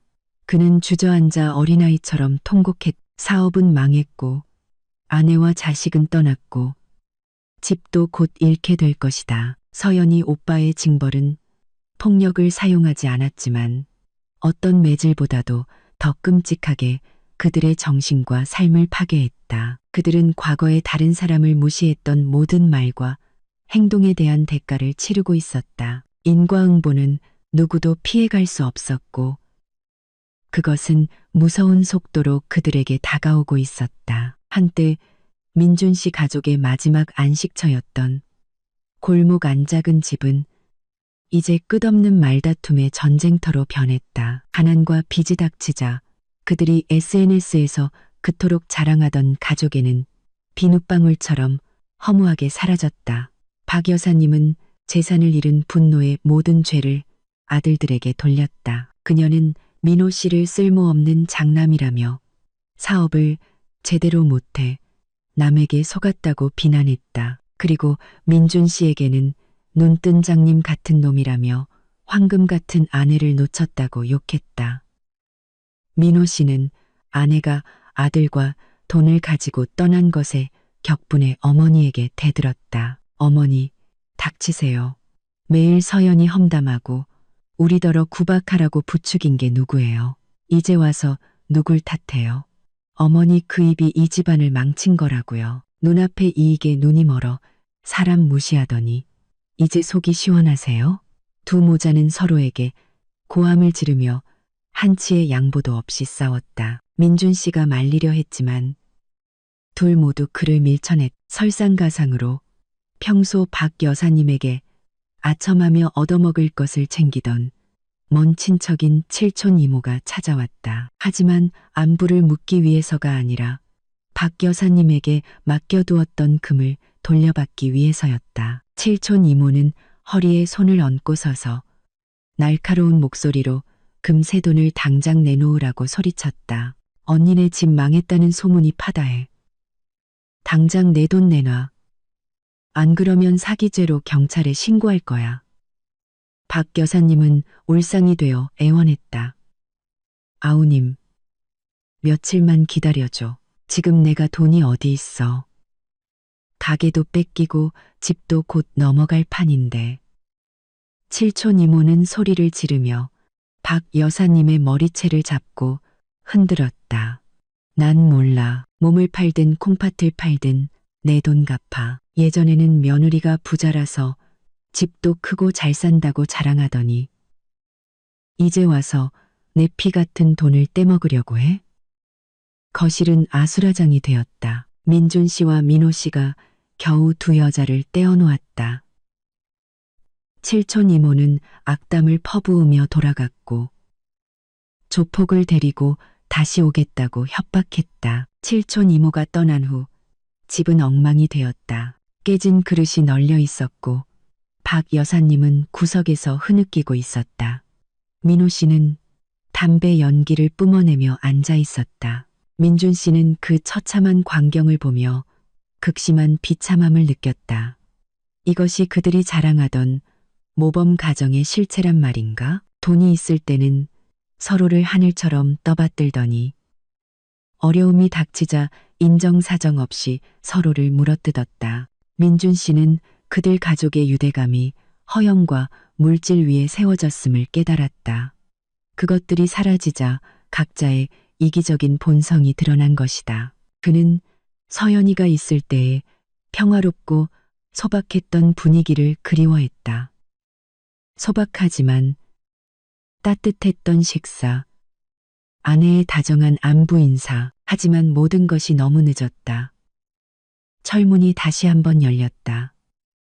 이번에는 값비싼 스쿠터가 마당으로 들어왔다. 내린 사람은 박 여사님이 늘 자랑하던 부잣집에 시집간 막내딸 수진이었다. 박 여사님은 딸을 보자 마치 구명보트라도 본 듯 비틀거리며 일어나 수진의 손을 잡고 통곡했다. 수진아, 잘 왔다. 내 남편, 내 시부모님한테 말해서 엄마한테 5억만, 아니 3억이라도 빌려달라고 해줘. 당장 빚 안 갚으면 감옥 가게 생겼어. 우리 집 다 망하게 생겼다고. 민준 씨와 민호 씨도 희망에 찬 눈으로 여동생을 바라보았다. 하지만 수지는 가족의 기대와는 달리 차갑게 어머니의 손을 뿌리치고 몇 걸음 물러섰다. 어머니의 남루한 옷에서 묻어나올지 모를 먼지를 피하려는 듯이 수지는 얼굴을 찌푸리며 쏘아붙였다. 엄마, 조용히 좀 해요. 이웃들 다 듣겠네. 저 오늘 돈 빌려주러 온 거 아니에요. 오빠들 회사가 천우그룹에 찍혀서 블랙리스트에 올랐다는 거 시댁에서도 다 알아요. 민호 씨가 참지 못하고 끼어들었다. 그래서 뭐? 네가 친동생이면서 오빠들이 죽게 생겼는데 모른 척 하겠다고?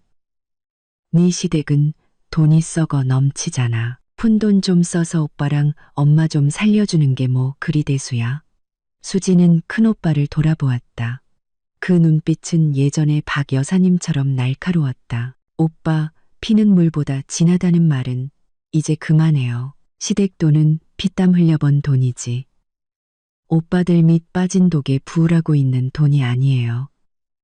시아버지가 친정이랑 절대 엮이지 말라고 하셨어요. 우리 집안이 부도덕하게 사업하고 은혜를 원수로 갚는 집안이라 엮이면 가문의 명예만 더럽힌다고요. 박 여사님은 딸의 말에 할 말을 잃었다. 그녀는 더듬거렸다. 네, 네가 무슨 말을 하는 거야? 내가 널 낳고 키웠는데 이제 와서 엄마가 어려워지니까 시댁 말만 듣고 엄마를 버리겠다고? 수지는 한숨을 쉬었다. 그녀의 말투는 바로 박 여사님이 어릴 때부터 그녀에게 주입했던 그 현실주의로 가득 차 있었다. 누굴 탓해요? 그녀에게 주입했던 그 현실주의로 가득 차 있었다. 예전에 엄마가 저한테 뭐라고 가르쳤어요? 똑똑한 딸은 편하고 좋은 곳을 골라야지. 멍청하게 가난한 것들이랑 엮이면 안 된다고 했잖아요. 이제 우리 집이 가난하고 초라해졌으니 엄마 가르침대로 멀리 해야죠. 말을 마친 그녀는 가방에서 얇은 돈뭉치를 꺼내 유리 탁자 위로 던졌다. 이거 50만 원이에요. 남편 몰래 엄마 드리려고 가져왔어요. 이걸로 며칠 밥이라도 사드세요. 저 내일부터는 안 와요. 제 가정도 지켜야 하니까요. 엄마랑 오빠들은 알아서 하세요. 그 말을 끝으로 수지는 뒤도 돌아보지 않고 스쿠터를 향해 걸어갔다. 울부짖으며 자신의 이름을 부르는 늙은 어머니를 외면한 채 스쿠터 엔진 소리가 멀어지자 집 안에는 죽음보다 더 무서운 침묵이 흘렀다. 민준 씨는 탁자 위에 놓인 50만 원을 그리고 바닥에 주저앉은 박 여사님을 보았다. 그는 씁쓸하게 웃었다. 인과응보. 이것이 바로 인과응보였다. 정보다 돈을 중시하는 어머니의 교육 방식이 바로 이런 괴물 같은 자식들을 만들어낸 것이었다. 3일 후 민준 씨는 마지막 도박을 하기로 결심했다. 곧 압류될 이 집에서 앉아서 죽을 수는 없었다. 그는 서연이를 만나야 했다. 현우 오빠나 가족의 방해 없이 단둘이 이야기해야 했다. 그는 서연이가 아직 자신에게 조금이라도 감정이 남아있을 거라고 믿었다. 어쨌든 그들에게는 아들이 있었으니까. 민준 씨는 한남동의 저택 주소를 알아내 저녁에 오토바이 택시를 타고 그곳으로 갔다. 저택은 높은 담과 철저한 보안으로 둘러싸여 있었다. 민준 씨는 정문으로 들어갈 엄두를 내지 못하고 나무가 우거진 강변 쪽 담으로 몰래 돌아갔다. 그는 담을 넘었고 옷은 가시에 찢기고 손발은 극혀 피가 났다. 그는 넓은 정원을 더듬거리며 가장 밝게 불이 켜진 건물을 향해 나아갔다. 수영장 근처에 다다랐을 때 갑자기 손전등 불빛이 그를 비췄고 세퍼드들이 맹렬하게 짖기 시작했다. 정신을 차릴 틈도 없이 건장한 경호원 2명이 그를 덮쳐 잔디밭에 쓰러뜨리고 팔을 뒤로 꺾었다. 아파요. 놔주세요. 저 집주인 아는 사람이에요.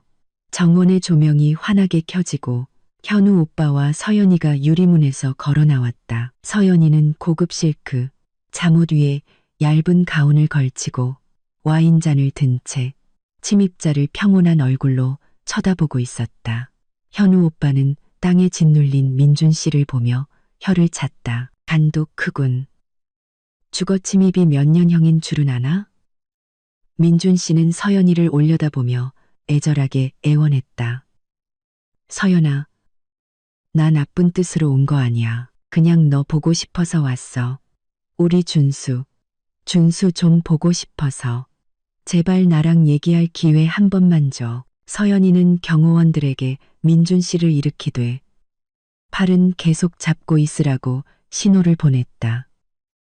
그녀는 그에게 다가가 안전거리를 유지한 채 섰다. 그녀에게서 풍겨오는 은은한 장미 향기에 민준 씨의 마음이 흔들렸다.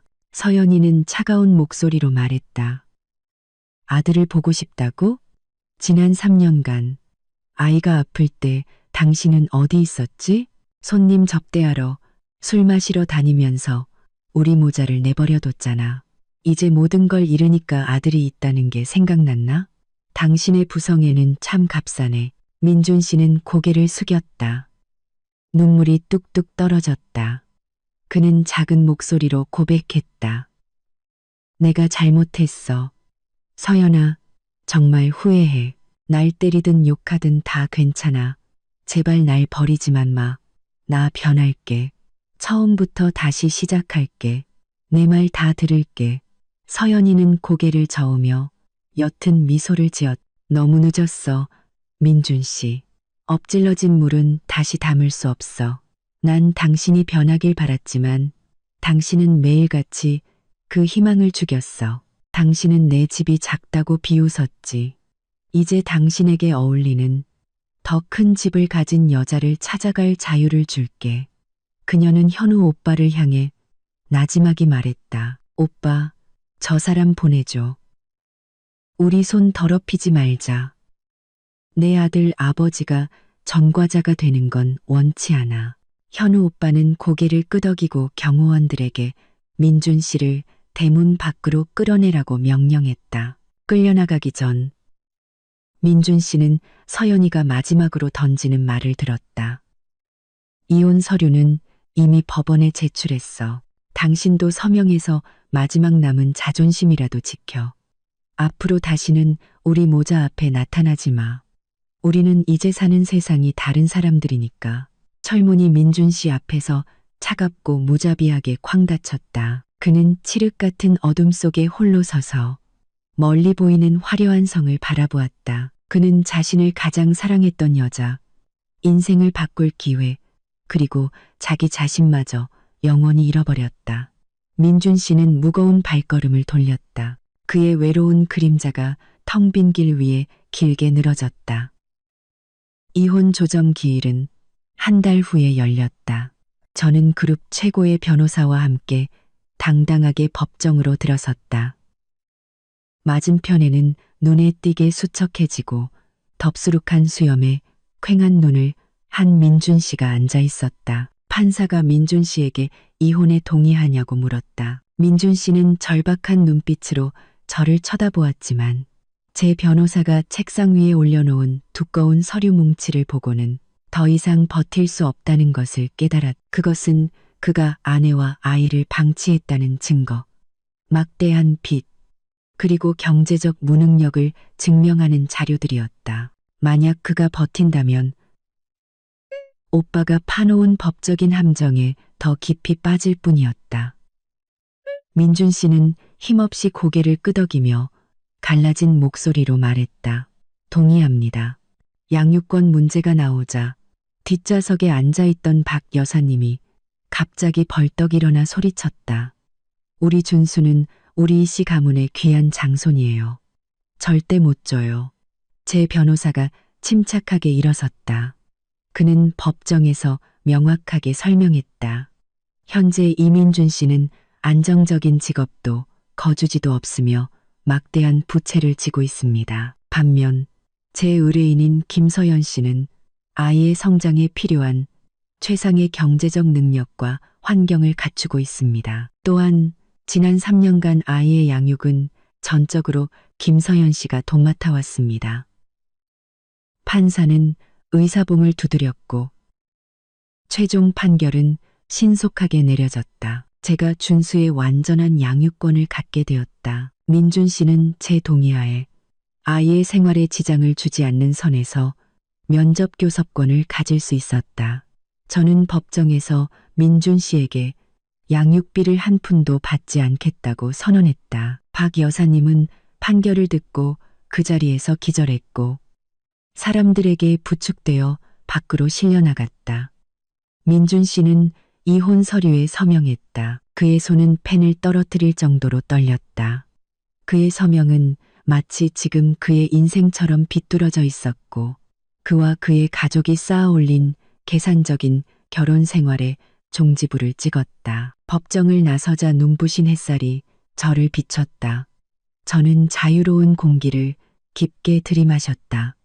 마침내 족쇄가 풀린 것이다. 저는 푸른 하늘을 올려다보며 어두웠던 지난 날들을 보상하기 위해 앞으로는 찬란한 인생을 살겠다고 다짐했다. 이혼 후 일주일, 은행은 공식적으로 민준 씨 가족의 집을 압류했다. 집행관들의 트럭이 문 앞에 멈춰섰다. 그들의 살림살이는 집 밖 보도블록 위로 내동댕이 쳐졌다. 이웃들이 구경거리라도 난 듯 모여들었다. 그들은 한때 이 골목에서 가장 거만했던 가족의 최후를 보며 혀를 차고 수군거렸다. 박 여사님은 낡은 옷 보따리를 끌어안고 땅바닥에 주저앉아 통곡했다. 하늘도 무심하시지. 어쩌다 내 신세가 이리 됐는고.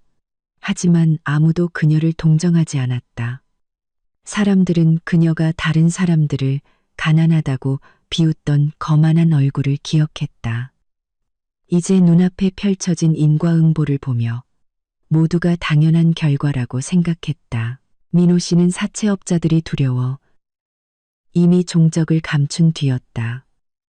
늙은 어머니와 동생을 버려둔 채 그의 아내와 아이는 이미 오래전에 연락을 끊었다. 민준 씨는 가로등에 기댄 채 수많은 추억이 깃든 집이 하얀 압류 딱지로 뒤덮이는 것을 바라보았다. 그는 울지 않았다. 눈물은 이미 말라버렸다. 아내를 잃고 아이를 잃고 집을 잃고 직업을 잃었다. 그는 이제 완벽한 빈털털이었다. 그날 밤 민준 씨는 박 여사님을 부축해 마지막 시골행 버스에 올랐다. 그들의 고향은 가난한 농촌이었고 그들은 그곳을 벗어나 도시에서 성공하기 위해 발버둥 쳤었다. 시골의 낡은 집은 오랫동안 비어있어 지붕은 무너져 내리고 잡초는 사람 키만큼 자라 있었다. 민준 씨는 허름한 집을 보며 서연이가 살던 작지만 안락했던 집, 그리고 지금 서연이가 살고 있는 화려한 저택을 떠올렸다. 가슴이 찢어지는 듯한 고통스러운 비교였다. 그는 황금 같은 삶을 살 기회가 있었지만 제 손으로 그 밥그릇을 깨뜨린 것이었다. 시골 생활은 혹독했다. 민준 씨는 농사지을 땅도 기술도 없어 매일 막노동을 하며 닥치는 대로 일했다. 한때 사장이었던 그의 손은 이제 굳은 살이 박이고 시커멓게 변했다. 설상가상으로 그는 현실을 잊기 위해 술에 의지하기 시작했다. 매일 저녁이면 만취에 두개 쓰러져 잠들었고 입으로는 서연이와 아들의 이름을 중얼거렸다. 그는 마을의 주정뱅이가 되었고 가문의 수치가 되었다. 박 여사님은 정신적 충격과 열악한 환경으로 인해 병을 얻어 자리에 누웠다. 그녀는 다 쓰러져가는 집에서 비가 올 때마다 새는 물을 맞으며 누워 있었다. 그녀는 후회하고 며느리의 이름을 부르며 울었지만 그녀의 울음소리는 텅 빈 들판에 흩어질 뿐 아무도 듣지 못했고 아무도 대답하지 않았다.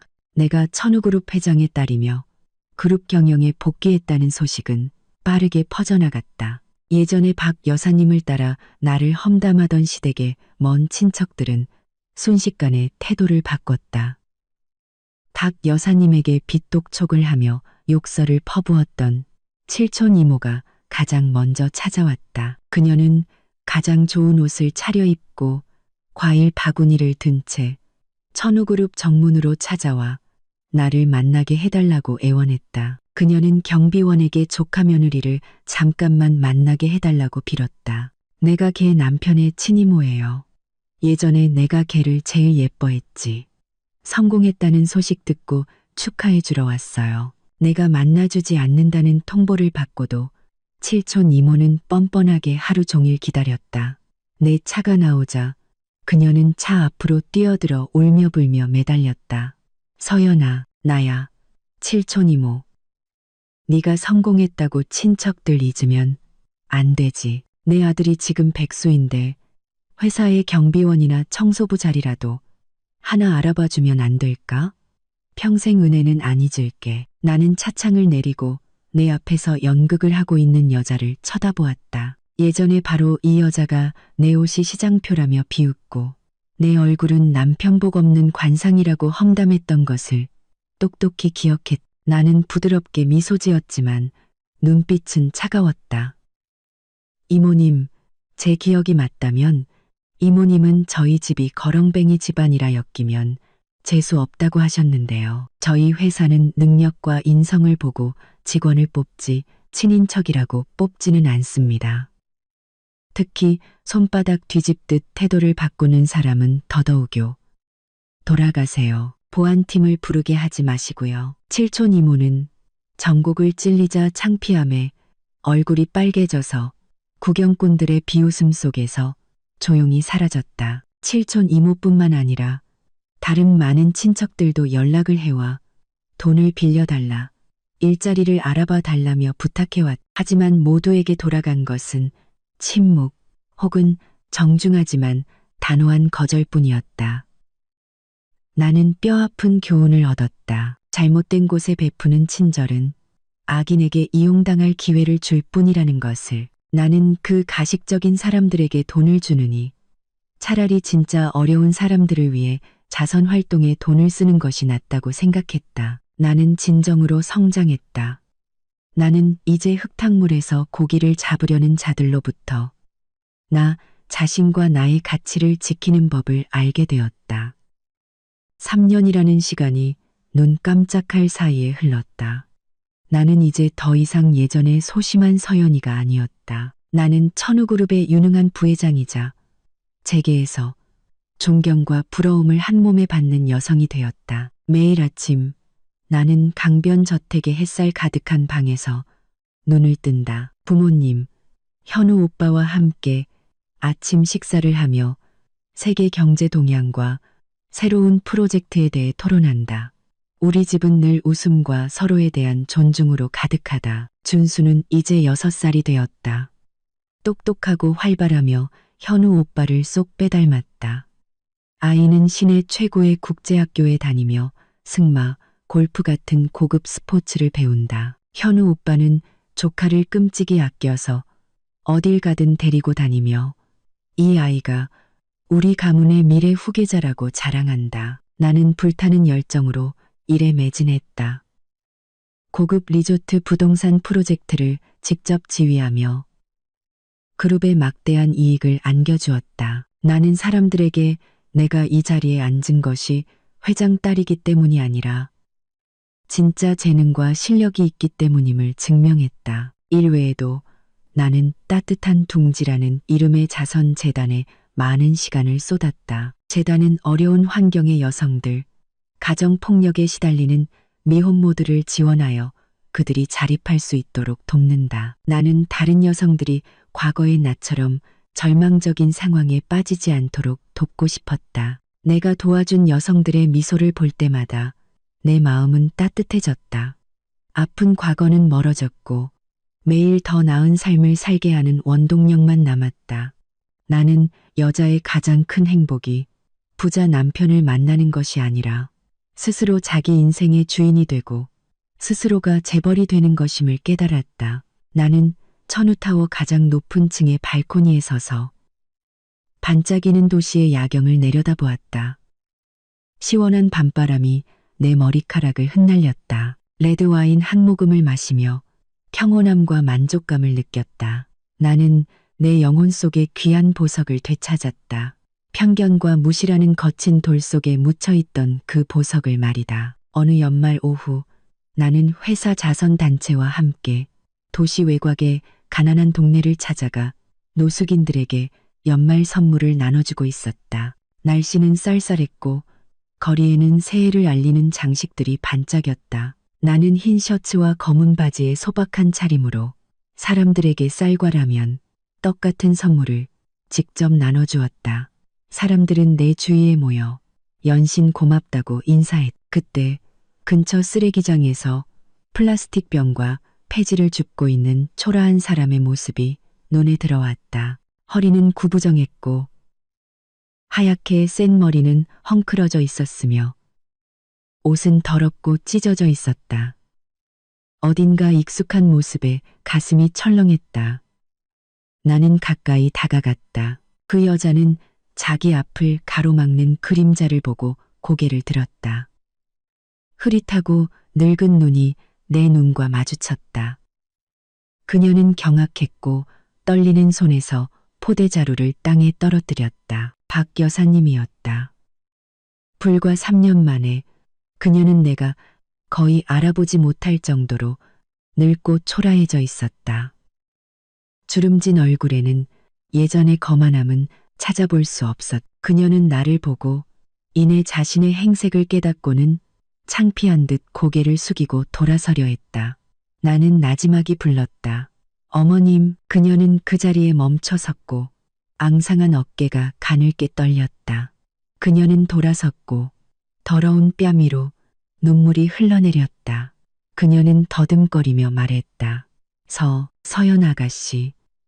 그녀는 미안하다고 후회한다고 말하고 싶었지만 목이 메어 말이 나오지 않았다. 그녀는 여신처럼 아름답고 우아하게 빛나는 나와 진흙탕 속 벌레 같은 자신의 모습을 번갈아 보았다. 이 잔인한 대비가 바로 그녀에게 내려진 가장 큰 양심의 형벌이었다. 나는 그녀를 보며 더 이상 증오를 느끼지 않았다. 그저 안타깝고 씁쓸한 연민만 느껴졌다. 나는 비서에게 신호를 보내 선물 꾸러미와 현금이 든 봉투를 가져오게 했다. 나는 봉투를 그녀의 손에 쥐어주며 평온한 목소리로 말했다. 이걸로 약도 사드시고 따뜻하게 설 쓰세요. 지난 일은 다 잊었습니다. 건강 잘 챙기세요. 박 여사님은 돈 봉투를 들고 손을 벌벌 떨었다. 그녀는 통곡하며 내 앞에 무릎을 꿇으려 했지만 내가 재빨리 그녀를 부축했다. 이러지 마세요. 제가 이 일을 하는 건 어머님께 은혜를 받기 위해서가 아니라 제 양심이 시키는 일이기 때문입니다. 우리는 이제 남입니다. 오늘 만난 것은 마지막 인연이라 생각하죠. 그 말을 끝으로 나는 뒤돌아서서 차를 향해 걸어갔다. 차가운 바람이 내 옷자락을 스쳤고 마음은 하늘의 구름처럼 가벼웠다. 나는 진정으로 과거의 무거운 짐을 내려놓은 것이다. 차에 앉아 창밖을 보니 박 여사님은 여전히 그 자리에 서서 선물 꾸러미를 꼭 껴안은 채 나를 바라보고 있었다. 그 모습은 외롭고 처량했다. 차는 과거의 은원과 애증을 뒤로하고 앞으로 나아갔다. 내 앞에는 넓고 평탄한 길이 그리고 찬란한 햇살과 함께 다가오는 봄이 있었다. 인생이란 그런 것이다. 뿌린 대로 거두는 법. 그리고 보석은 아무리 오랫동안 돌 속에 묻혀 있더라도 결국에는 인내와 자존감으로 갈고 닦으면 찬란하게 빛나게 마련이다. 끝까지 들어주신 시청자 여러분, 진심으로 감사합니다. 다음 영상에서 다시 뵙겠습니다.